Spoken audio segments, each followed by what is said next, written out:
பராசக்திக்கு திலகவதின்னு பேர் இருக்காங்க. ஆமா, ஏன் திலகவதின்னு அவளுக்கு பேர் வந்துச்சு தெரியுமா? பராசக்திக்கு திலகவதின்னு மட்டும் பேர் இருக்கு, நிறைய பேர் இருக்கு. சிவரஞ்சனியும் பராசக்தி தான் பேரு, மகேஸ்வரியும் அவதான், அபிராமியும் அவ பேரு தான், சிவகாமியும் அவதான்.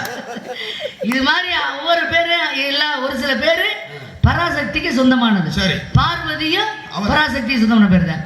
அதுல திலகவதின்னு பேரு பராசக்திக்கு ஒரு பேர் உண்டு, அது பெரிய காரணம். சரி, அந்த கதைக்குள்ள போனோம்னா கதை அங்கிட்டு. சரி, கேட்டதுக்கு மட்டும் பதில் சொல்லு. அப்ப பெருமாள் என்ன சொல்றாரு, என் தங்கச்சி பராசக்திய சிவனுக்கு கட்டி கொடுத்திருக்கேன்.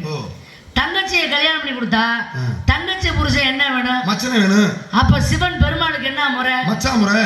அப்ப பெருமாள் சிவனுக்கு என்ன முறை? ரெண்டு பேருமே மச்சனுக்கு மச்சனம் தான்.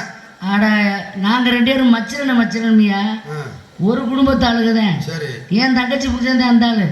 இந்த விஷயம் உங்களுக்கு தெரியாம நாங்கெல்லாம் சிவபக்தர்கள், ருத்ராட்சம் மட்டும்தான் போடுவோம்.